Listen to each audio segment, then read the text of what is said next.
नमस्कार, स्वागत है आपका। आप देख रहे हैं हर खबर हरियाणा। मैं हूं आपके साथ अनाया शर्मा। शुरुआत करेंगे खबरों के विस्तार से। हरियाणा विधानसभा का बजट सत्र आज से शुरू होगा, जिसे लेकर सारी तैयारियां पूरी कर ली गई है। बजट सत्र 20 फरवरी से शुरू होकर 28 फरवरी तक चलेगा और जिसमें 23 तारीख को सीएम मनोहर लाल बतौर वित्त मंत्री बजट को पेश करेंगे। बजट सत्र से एक दिन पहले ही बीएसी की बैठक का आयोजन किया गया, जिसमें सीएम मनोहर लाल, विधानसभा अध्यक्ष ज्ञानचंद गुप्ता और नेता प्रतिपक्ष भूपेंद्र सिंह हुड्डा समेत दूसरे लोग भी मौजूद रहे। बैठक के बाद संसदीय कार्य मंत्री कंवरपाल गुर्जर और नेता प्रतिपक्ष भूपेंद्र सिंह हुड्डा का बयान भी सामने आया है।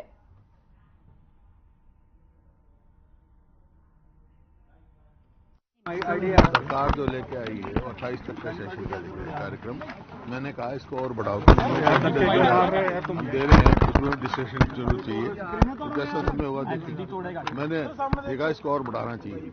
बजट 23 तारीख को पशुपालन समेत अन्य सेक्टर के लिए रखा गया है। मुख्यमंत्री ने कहा कि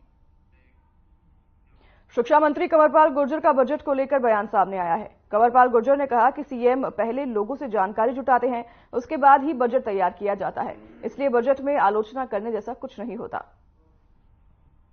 आगे विकास के लिए के हिसाब से आगे क्या क्या डेवलपमेंट होनी, क्या क्या काम होने, उस सारे के देख के मुख्यमंत्री जी बजट प्रस्तुत करते हैं। और हमारे मुख्यमंत्री जी ऐसे पहले वित्त मंत्री हैं जो लोगों से सलाह करते हैं। वो बिजनेसमैन से भी सलाह करते हैं, व्यापारी से भी सलाह करते हैं, इंडस्ट्री से भी सलाह करते हैं, जुड़े प्रतिनिधियों से भी सलाह करते हैं। हर आदमी से, मतलब हर वर्ग के साथ सलाह मशवरा करने के बाद वो बजट प्रस्तुत करते हैं। और यही कारण है कि हर बार जो बजट प्रस्तुत होता है उसमें आलोचना करने के लिए किसी के पास कोई शब्द नहीं होता। विकास का बजट होता है और निश्चित तौर से जिस गति से हरियाणा विकास कर रहा है, तो मैं समझता हूँ कि देश में जो गिने चुने ही कुछ स्टेट हैं जो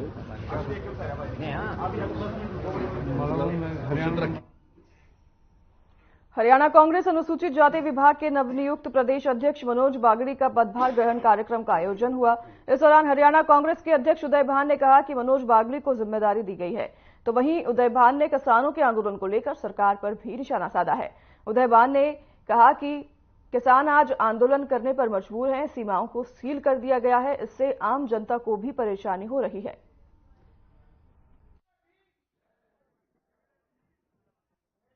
वो भी किसान भी आज सड़कों पर परेशान है, जिस तरह से उनके साथ ज्यादती हो रही है।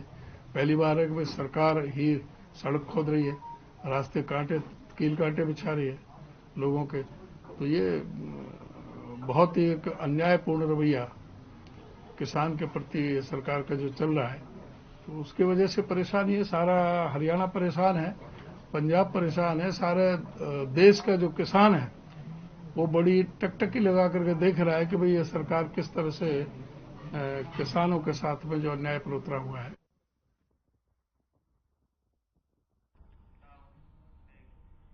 केंद्रीय मंत्री पीयूष गोयल ने किसान नेताओं के साथ वार्ता समाप्त होने के बाद कहा कि किसानों के साथ वार्ता सद्भावनापूर्ण माहौल में हुई। उन्होंने आगे कहा कि हमने सहकारी समितियों, एनसीसीएफ और नेफेड को एमएसपी पर दालें खरीदने के लिए किसानों के साथ 5 साल का समझौता करने का प्रस्ताव दिया है। उन्होंने और क्या कुछ कहा, आपको भी सुनाते हैं। आज कृषि मंत्री माननीय अर्जुन मुंडा जी, गृह मंत्री राज्य माननीय नित्यानंद राय जी और पंजाब सरकार के मुख्यमंत्री माननीय श्री भगवंत मान जी और सभी केंद्र और राज्य सरकार के अधिकारियों ने संयुक्त किसान मोर्चा, नॉन पॉलिटिकल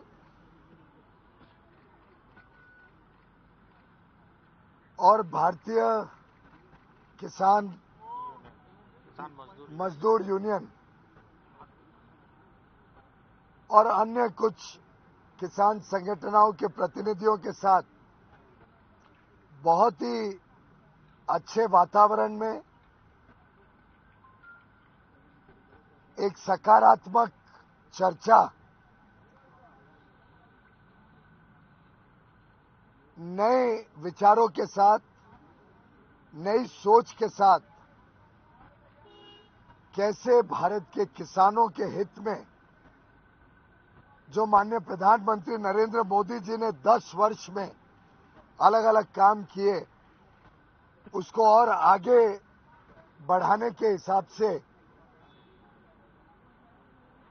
लंबी चर्चा हुई है। माननीय प्रधानमंत्री नरेंद्र मोदी जी सदैव भारत के किसानों की चिंता करते हैं। गत 10 वर्षों में चाहे वो एमएसपी की खरीद हो, जिसमें अभूतपूर्व वृद्धि हुई, कहां 2004 से 14 के बीच मात्र 5.5 लाख करोड़ की एमएसपी में खरीद हुई थी, वहीं मोदी जी के कार्यकाल में 18 लाख करोड़ से अधिक खरीद हो चुकी है और अब तो खरीद चल रही है। धान की और गेहूं की अब शुरू हो जाएगी। प्रधानमंत्री किसान सम्मान निधि हो, जिसमें 2,80,000 करोड़ रुपए अभी तक 11 करोड़ से अधिक किसानों को दे चुके हैं। प्रधानमंत्री फसल बीमा योजना हो, जिसमें जो किसानों ने प्रीमियम भरा उसका 3 गुना किसानों को लाभ वापस मिल चुका है। और चाहे वो फर्टिलाइजर को कम कीमतों में उपलब्ध कराने हेतु यूपीए के समय से बढ़कर लगभग 3 गुना सब्सिडी सालाना देने की बात हो, प्रधानमंत्री नरेंद्र मोदी जी की सरकार उनके संवेदनशील नेतृत्व के, उनके मार्गदर्शन के कारण सदैव भारत के किसानों के हितों के लिए काम करती रही है। आज यूनियन के प्रतिनिधियों ने कुछ ऐसे विषय सामने रखे जिसमें 3-4 प्रमुख अंश को जोड़कर एक सहमति से लगभग दोनों पक्षों के बीच में वार्तालाप के माध्यम से लंबी चर्चा, सकारात्मक सोच, पॉजिटिव एटीट्यूड के साथ और थोड़ी चंडीगढ़ में किसान संगठनों और केंद्र सरकार के बीच चौथे दौर की बातचीत हुई है। इस बैठक में एमएसपी समेत अन्य मुद्दों को लेकर दिल्ली मार्च पर निकले किसानों ने फिलहाल इस पर रोक लगा दी है। हालांकि अभी 21 फरवरी को एक बार फिर से चर्चा होने वाली है। ऐसे में बैठक के बाद किसान नेताओं का क्या कहना है, वो आपको सुनाते हैं। ਅੱਜ ਲੰਬਾ ਸਮਾਂ ਫਿਰ ਦੁਬਾਰਾ ਸਰਕਾਰ ਦੇ ਨਾਲ ਚੌਥੇ ਗੇੜ ਦੀ ਮੀਟਿੰਗ ਹੋਈ ਹੈ, ਜਿਹਦੇ ਵਿੱਚ ਸਾਡੀਆਂ ਬਹੁਤ ਸਾਰੀਆਂ ਜਿਹੜੀਆਂ हमारी समस्याएं, जैसे एमएसपी की गारंटी लेने की थी, किसानों की कर्ज मुक्ति की बाकी थी, अभी स्वामीनाथन सिफारिशों की थी, WTO की बात अभी पीछे थी, उसके सब मांगों के ऊपर चर्चा आज हुई है। लेकिन एक बात पे मतलब अच्छी, जो सरकार ने हमें एक प्रपोजल दी है, ये मैं समझाना चाह रहा हूं आपको। एक सरकार की ओर से हमें एमएसपी को लेकर प्रपोजल आई है, और वो जो प्रपोजल आई है उस प्रपोजल में ये बात कही गई है कि दालें, मक्का और कपास, इन सभी फसलों का पूरे देश के अंदर जितना भी उत्पादन होता है, ये केंद्र की 2 एजेंसियों के द्वारा इनकी पूरी की पूरी फसल की एमएसपी जो तय की जाएगी उसके ऊपर खरीदी की जाएगी।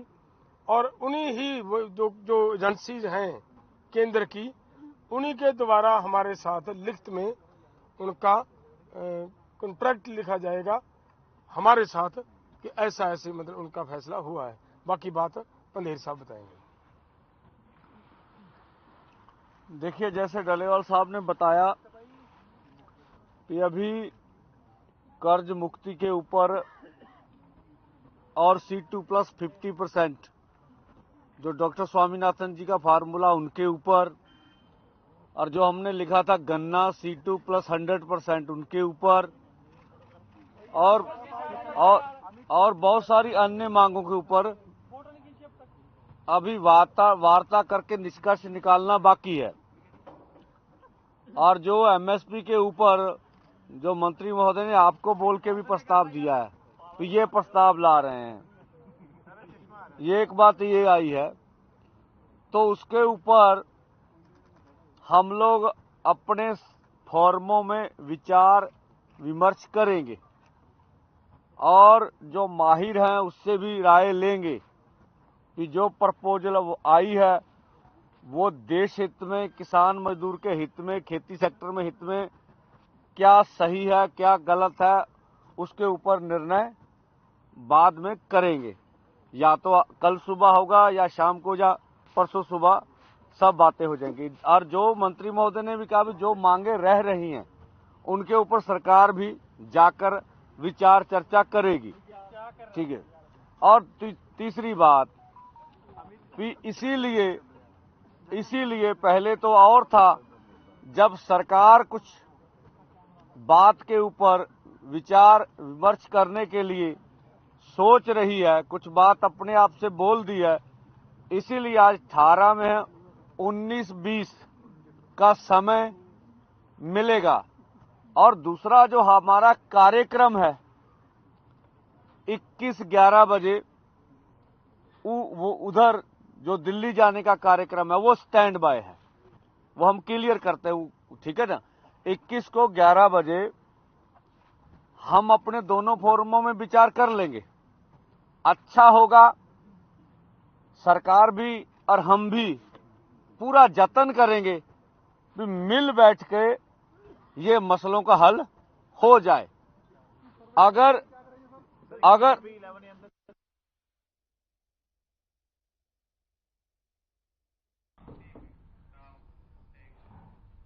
तो वहीं आम आदमी पार्टी हरियाणा के प्रदेश अध्यक्ष सुशील गुप्ता भिवानी दौरे पर रहे, जहां उनका बयान सामने आया है। उन्होंने कहा कि बीजेपी अरविंद केजरीवाल को जेल में डालना चाहती है। ईडी और सीबीआई ने देश में अघोषित इमरजेंसी लगा रखी है। किसान आंदोलन पर सुशील गुप्ता ने इस पर कहा कि ये किसान हैं, किसी दुश्मन देश के सेना नहीं। हरियाणा सरकार ने कानून तक पर रखकर हरियाणा को छावनी बना दिया है। ऐसे हालात बना दिए हैं जैसे दुश्मन देश के लोग आक्रमण करने आ रहे हैं।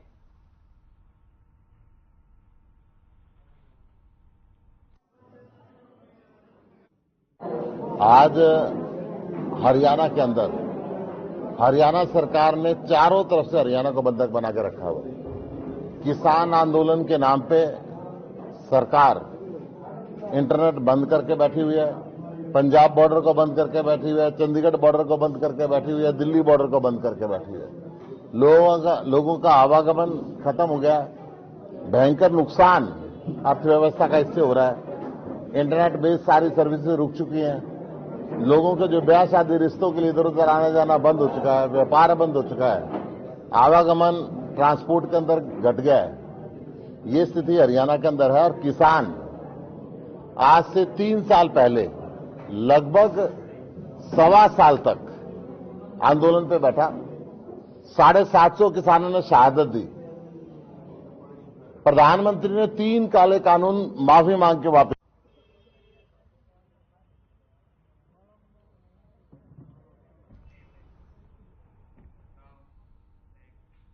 इनेलो पार्टी के नेता और एलनाबाद के विधायक अभय सिंह चौटाला पार्टी कार्यालय में पहुंचे। इस मौके पर उन्होंने अपनी मांगों के समर्थन में आंदोलनरत किसानों का समर्थन करते हुए कहा कि वे उनकी लड़ाई विधानसभा में लड़ेंगे, यदि जरूरत पड़ी तो मैदान में भी आकर लड़ेंगे। उन्होंने पार्टी के कार्यकर्ताओं को भी निर्देश दिए हैं कि जब भी किसानों के समर्थन में आने की जरूरत हो तो वे तुरंत उनके समर्थन में जाएं। इनेलो पार्टी किसानों के साथ है, वे किसान पहले हैं और राजनेता बाद में है। चौटाला ने कई युवाओं सहित अन्य पार्टियों से जुड़े नेताओं को इनेलो पार्टी में शामिल किया। इस मौके पर अभय चौटाला ने उनका स्वागत किया।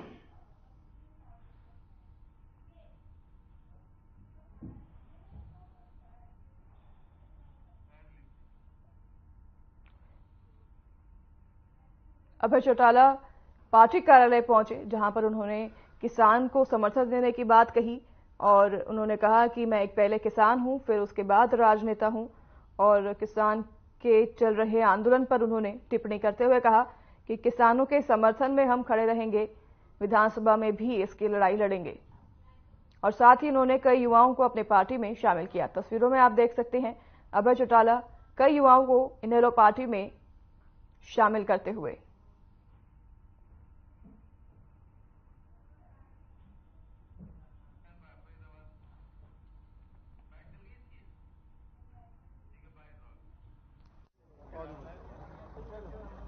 इस दिन सैकड़ों की संख्या में अच्छे लोग पार्टी को ज्वाइन ना करें।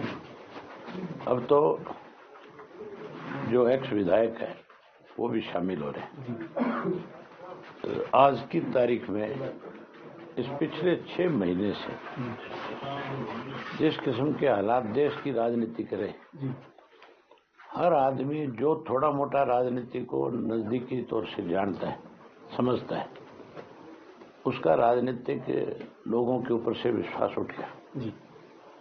लोग किसी को जब चुनाव में जिता करके भेजते हैं तो उस पर बहुत बड़ा भरोसा करते हैं, ये बात जो हमारे बीच में कह करके जाएगा उसको निभाएगा। लेकिन हरियाणा प्रदेश में तो बहुत पहले ये परंपरा रही कि वोट किसी पार्टी के नाम। फरीदाबाद में सैकड़ों की संख्या में किसान हाईवे पर पहुंचे। हाईवे पर कट की मांग को लेकर पिछले कई दिनों से धरने पर बैठे किसानों ने हाईवे पर पहुंचकर रोड जाम किया। आपको बता दें कि महापंचायत होने के बाद फैसला लिया गया। इस दौरान भारी पुलिस बल मौजूद रहा। किसानों ने चेतावनी भी दी है कि अगर उनकी मांग नहीं मानी गई तो वह केजीपी पर ही तंबू लगाकर बैठ जाएंगे।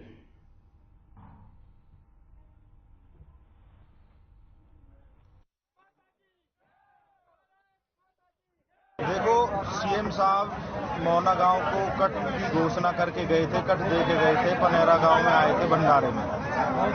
तो उसके बाद इस कट को लेके यहाँ मोहना गांव में देके आगे इस कट को दे दिया फरेदा गांव में। कृष्णपाल गुर्जर जी हैं जिन्होंने इस कट को अपने स्वार्थ के लिए इसे आगे करवा दिया, आगे ले गए। तो आज हमारा जो रोड जाम करने का था 10 मिनट 15 मिनट हमने रोड जाम किया, रोड पे बैठे हैं। तो सरकार को ये चेतावनी है, या तो हमारे सरदारों से अपील है थोड़ी शांति रखें, मांगों को पूरी करे। अभी हमारे बीच में तो कट को दे। देखिए, पिछले 4 तारीख को जो 4 फरवरी को हमारे किसान मोहना मंडी में हमने एक सभा आयोजित की थी और उसमें हमारे सरदारों ने फैसला लिया था, पाल पंचों ने, कि 10 दिन का टाइम सरकार को दे रहे हैं। 10 दिन में हमारी सरकार हमारी मांगों पर विचार करे, हमारा कट हमें जो हमारा अधिकार दिया जाए। उसके 10 दिन बाद सरकार के बाद हम उसे नितिन गडकरी से मिले, माननीय मंत्री कृष्णपाल गुर्जर से मिले और उन्होंने कहा कि हमारे सर्वे करने के लिए आ रहे हैं हमारे अधिकारी, मगर कोई अधिकारी नहीं आया। आज इसीलिए उसी के मद्देनजर हमें रोड जाम करना पड़ा। अपने अधिकारों की लड़ाई लड़ने के तौर से और कठोर से कठोर कदम और ले सकते हैं। लगभग कितने समय जो केएमपी को जाम किया गया आपके द्वारा? हमारा एक सांकेतिक था, 15 से 20 मिनट के करीब हमने इसको जाम किया है और ये दिखाया है कि आगे भी हम और कठोर फैसला ले सकते हैं। इसको पूरी तरह से अनिश्चितकाल के लिए जाम कर देंगे।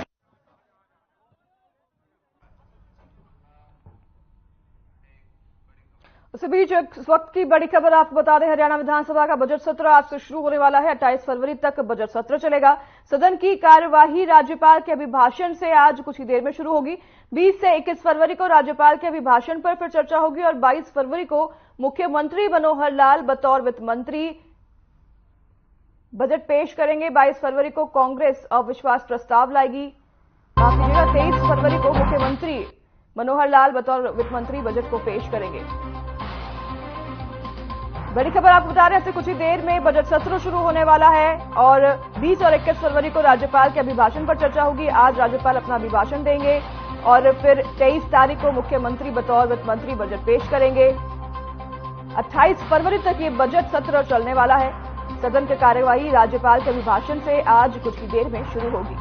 20 और 21 फरवरी को राज्यपाल के अभिभाषण पर चर्चा होगी। 23 फरवरी को मुख्यमंत्री बतौर वित्त मंत्री बजट पेश करेंगे और आपको बता दें कि 28 तारीख तक ये बजट सत्र चलने वाला है। आज से बजट सत्र की शुरुआत होगी। कुछ ही देर में राज्यपाल अभिभाषण देंगे सदन में और फिर कल से अभिभाषण पर चर्चा होगी और 23 तारीख को मुख्यमंत्री बतौर वित्त मंत्री बजट को पेश करेंगे।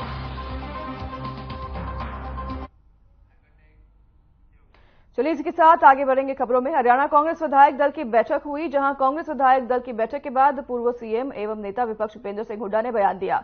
उन्होंने कहा कि बजट सत्र शुरू होगा और राज्यपाल एड्रेस करेंगे। 21 तारीख को राज्यपाल के अभिभाषण पर चर्चा होगी और 22 फरवरी को कांग्रेस अविश्वास प्रस्ताव लाएगी। उन्होंने आगे कहा कि बेरोजगार और ऑयल सीड की वजह से खाने वाले जो तेल हैं वो बाहर से बहुत बड़ी मात्रा में निर्यात होते हैं। मानिए करीब 1 लाख करोड़ का तो हर साल हो ही जाता है, जो अपने देश का पैसा दूसरे देश में जा रहा है।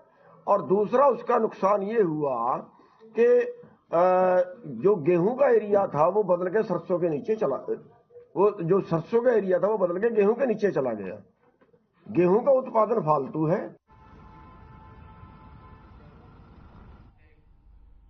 खबर फरीदाबाद के 4 नंबर इलाके स्थित इनकम टैक्स ऑफिस की है, जहां कांग्रेस के नेताओं और कार्यकर्ताओं ने कांग्रेस के खातों को फ्रीज किए जाने का विरोध करते हुए प्रदर्शन किया। कांग्रेस नेताओं ने पत्रकारों से बातचीत करते हुए कहा कि सरकार आज कांग्रेस को दिखाना चाहती है कि बीजेपी पार्टी कांग्रेस से लोकसभा चुनाव से पहले ही डर चुकी है। इसी को लेकर वह इस तरह के हथकंडे अपना रही है। सरकारी तंत्र का दुरुपयोग हो रहा है, चाहे वह इनकम टैक्स हो, ईडी हो या फिर सीबीआई हो।